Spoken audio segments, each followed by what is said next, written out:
Hello, everyone. Hope everyone's doing well. My name is Todd Smith.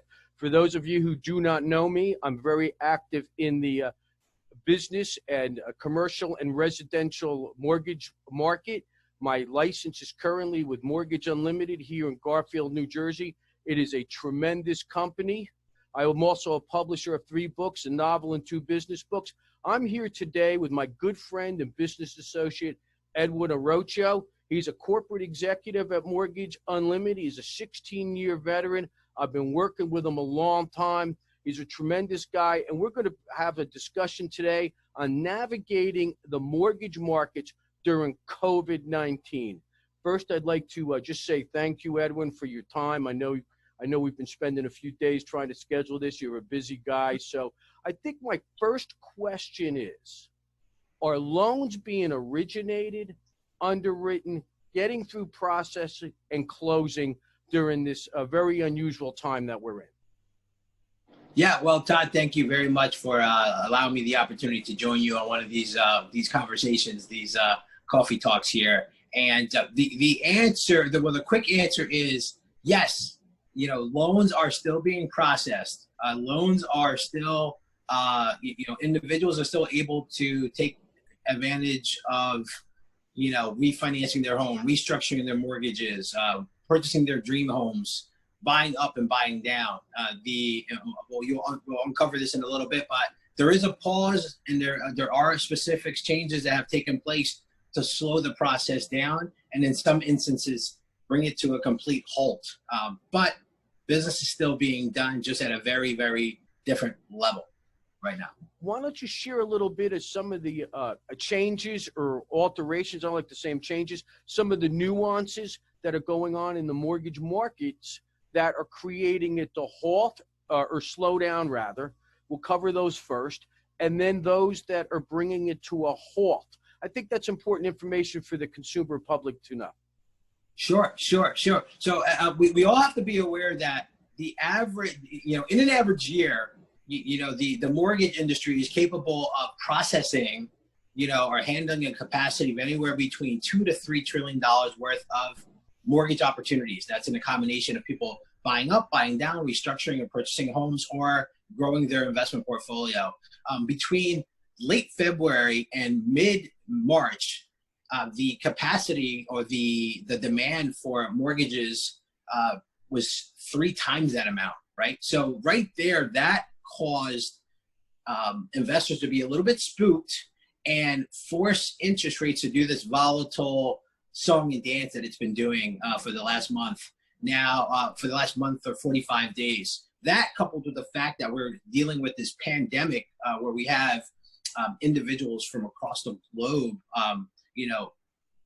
dying, and we're limited to these social distancing exercises to limit the deaths caused in America as well. It's caused additional stress on those investors on Wall Street who are acquiring or purchasing mortgages in the form of a mortgage-backed security. So with that said, it's I hate to say perfect storm, but it's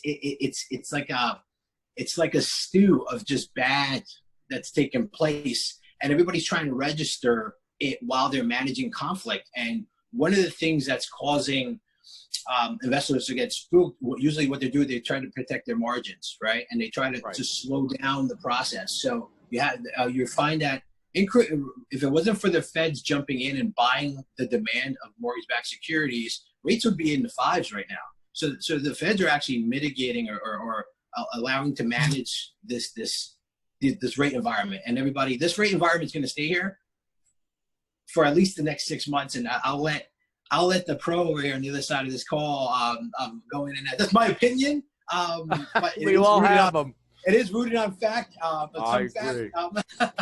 But in any case, so what's happening right now is those loans or those opportunities that were available for people with less than perfect credit, for an opportunity to not have that much skin in the game in the form of a down payment, those particular high risk loans have all but either disappeared, okay, or the guidelines themselves have become more restrictive. So an individual with 3.5% down, a 620 credit score may be asked to have 3 to 6 months reserves in the case that they find themselves not working, due to this pandemic, or in a furlough or getting laid off, they're going to need more skin in the game, right? So it's just going to delay the process. The individual that had 3% down might have to wait another 12 months before they have those 3 months reserves, right, in addition to their down payment. So that's what we're seeing right now in the form of immediate slowdown.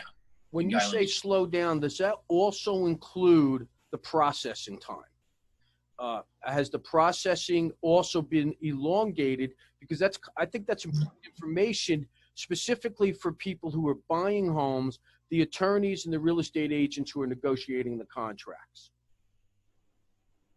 Yeah, I mean, definitely. So I think in some instances, it's not all lenders are created equal, right? So I think in some instances, the processing of a loan has slowed down because people are trying to figure out, how do I manage my day-to-day operation while I'm juggling my 3-year-old child while my 18-month-old is jumping into the sink? So, right. So there's a human aspect to this that in some instances for some firms may be slowing down just us, like as a human species, right? Right. For sure. But yeah, of course, because there's still a ton of capacity. So you're looking at some companies, their turn times are, you put a file into processing and you hear from an underwriter in 3 hours. Now it's 3 days. For some of the larger firms, it's 3 weeks. So absolutely, because the capacity is still there. There's still individuals who want loans, residential loans. But again, the maximum amount of capacity, right, with the least amount of human touching is going to slow the process down. And that's what we're seeing across the board. Yeah, you know me, though. I always look at the plus side of this. Because of the technology we have today, the system may be slow. It hasn't ground to a complete halt. Because of the technology, at least in our firm, and I'm sure most firms, but in our firm, the underwriters, the processors, senior management, they're all able to work from home and still be interconnected to keep things moving forward. Absolutely. I think the firms right now, or the residential mortgage industry in total, whether you're a broker or a correspondent lender, or even a big company, if you're not in the digital age, you're forced to be in the digital age right now. Like we are now in a digital economy, and those who can will improve, and those who can't will actually fall to the wayside. So you're going to see a huge consolidation of brokerages, small correspondent lenders, and there's going to be a lot less. There's going to be more opportunities for those companies that could see themselves through this, and there's going to be a tremendous amount of opportunity for everyone in this country. But we do have to manage and get through all this tremendous risk right now. Let's talk a few things specific for the borrower. Yeah. How are appraisals being completed, and how are closings are being completed? Because the pandemic has created a concern, which is probably putting it mildly, of people interacting too closely, being in someone else's house. There's the whole social distancing concern and really protocol at this point. So if I was getting my house refinanced or purchasing a new house, how are the appraisals being handled and how are the closings being handled? Because those are the aspects of the mortgage process that creates the most interaction. Right. Well, yeah. Yep. I appreciate that question. Now let's go back. I told you that investors are concerned, right? So these are the individuals that are selling mortgages on as mortgage-backed securities on the bond market, right? So these individuals are working from fear, just like everyone else is, right? And because they're restrictive guideline requirements, it feels like they're changing the rules every 24 hours. There's some type of additional layer of risk management that they're putting on, and it is honestly creating a additional anxiety through the process. So let me give you an example. If you are an individual who's looking to restructure their mortgage and consolidate their debt, right, it's considered a cash out refinance. I mean, and according to Fannie Mae and Freddie Mac, the two government-sponsored enterprises that most of these investors are working off of, right? It's very, very important to understand that If you're doing a cash out refinance, guess what? That appraiser needs to go into your house. They need to see that the place is a functioning home because you're extracting liquidity from the property to consolidate debt, which is great, or potentially to remodel, or potentially to pour that money back into the market. And now it's a great time to invest. And again, I'll let Todd speak to that in a future interview. But again, just some ideas. But yes, if you're doing a cash out refinance right now, I'm sorry, the appraiser must go into the home. Now, if you're doing a rate and term refinance, meaning you're just going from a 30 to a 15 to take advantage of this opportunity and paying off your mortgage twice as fast, right? Or you're going from a 15 to a 30 because maybe your spouse lost their job and now you need to create some type of cash flow for yourself. The government-sponsored enterprises have specific appraisal waiver opportunities based on your locality, demographic, and appreciation rate for the last 12 to 24 months. So in those instances, you may not need an appraisal at all, or guess what? The appraiser is going to drive by the house to make sure that the house is standing.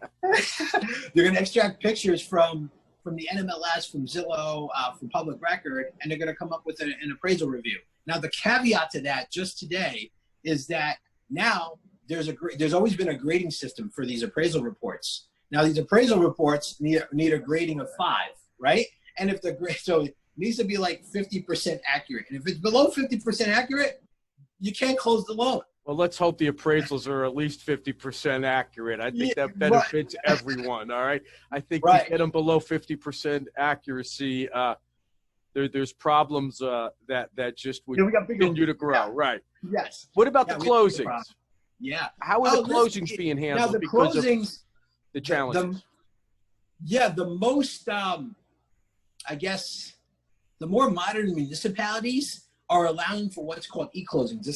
That's not made by the lender. It's allowed by the municipality. The municipalities are the ones that are recording this information professionally and to the terms of whatever code they're following for their county, for their town, for their state, right? So if you're living in one of these less modernized counties or highly densely populated counties, the chances that you may not be able to do an e-closing. So the caveat to that is that somebody has to physically go to your home. If you're refinancing your house, what we're seeing right now is individuals actually showing the notary through a window their driver's licenses or sliding them under the door. I know it's crazy. Confirming identity, and then almost hazmated up in the house, or they're signing outside, and going through it on the front porch. They're doing everything that they can, but not too many e-closings in this area that we've seen as of late. But like California, they've been doing, in Texas, they've been doing e-closings for like a year already, right? So it really depends on your state, your municipality, and the county. Again, I'm looking on the plus side. The innovation, the creativity, and the commitment of the closers and the processors and the underwriters, and in this specific scenario you gave, the closers, means the loans and the transactions are being completed, which is the upside, even though there's a layer of nuance, or not even nuance, nuisance, though the homeowner still gets their loan, the family still gets to move into the house or refinance the house. So I commend those who are being that creative, even though it sounds almost like, 8 months ago it would have been part of a sci-fi movie. Yeah, 100%. This is definitely stranger than fiction, for sure. And what you're seeing also is, when you talk to creativity, right? A lot of the homes that were bought and sold during this last 30 to 45 minutes were already in contract prior to all this social distancing, right? So what you're going to see now in the next 30 to 45 days is who allowed themselves, or were properly positioned to thrive in this new digital economy that we're being forced due to this pandemic, right? So you're seeing some realtors and mortgage professionals online. You're going to see an influx of social media posts, of virtual consultations, of virtual tours that'll be taking place, because guess what? Everybody's home. And guess what? Nobody wants a stranger in their house, even if they are buying your house right now. No. Right So now. they may not be buying your house if they just tore the house. They may not be buying the house. Right. And then, your children are still there, or you have older people, the infection rate and all that, it gets compounded. No, I totally understand that about the homeowners. We've had no guests at our house for the last month and a half, 2 months, and we have children and grandchildren that live locally. So if we're not having the children and grandchildren over, we're sure not having a guest over to buy or sell the house. Right, exactly. It's just, and I'm sure I'm one of almost everyone in the tri-state area of New York. A couple of things. First of all, I hope we're not going to have enough time to finish everything. So what I'd like to do is call this Navigating the Mortgage Maze for COVID-19 Part 1. So I hope you can come back next week for Part 2. Yeah, absolutely. And then with that said, Mortgage Unlimited uses this tremendous computer program called total cost analysis. I've bought into the whole process of it. I just think it gives the homeowner such an analysis of the true cost of their mortgage over time.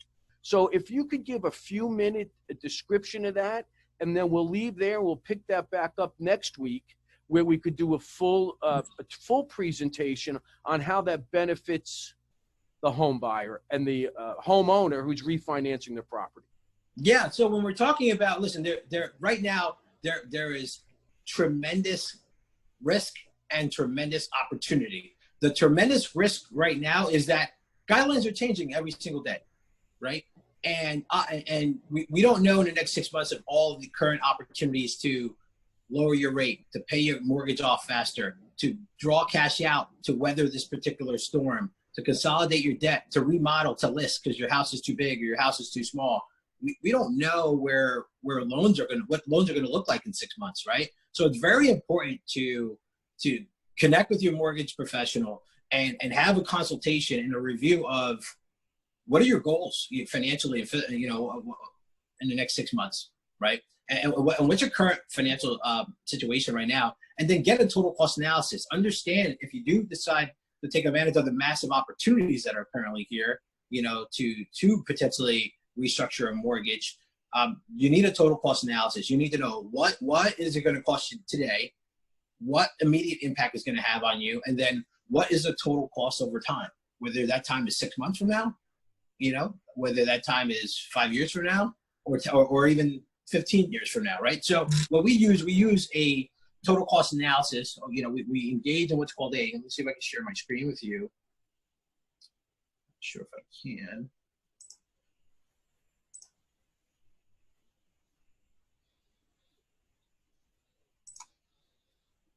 Let's see, I might have fell out. While you're looking that up, I tell you, I've looked at being a numbers guy and a background in finance and economics. When I first saw this program, I was all in. I think it very much provides the home buying and refinancing public with information where they can make a very educated decision on what is best for them relative to interest rate, relative to length of loan, relative to whether it's worth their money to buy down the interest rate or not buy it down. Refinancing, it's a tremendous tool. Can it come up? Yeah, for some reason I can't pull it up. That's all right. Something, we'll pick up on it next week. That's what we'll do. Okay. It's so not, on the next part 2, definitely. And we'll do a part 3 because I know I've got Mika coming on in a couple days to discuss credit scores and credit during the same scenario. So she's agreed to that. So, we'll just follow it up with Navigating the Mortgage Maze part 2. For anyone, first of all, everyone, I really want to thank you for your time. You're a great friend and you're a great coworker. I'll tell you, it's a pleasure working with you. For the public, if you want any additional information, if you see this on LinkedIn or YouTube, or if you see it on Facebook, you can either private message me or feel free to email me. It's tsmith@mortgageunlimited.com. Again, Edwin, thank you very much. Until everyone, till we speak again, please be well, be safe, be happy, be successful, and prepare to win. This will all be over soon. Thanks a lot, everyone, and have a great day. Take care.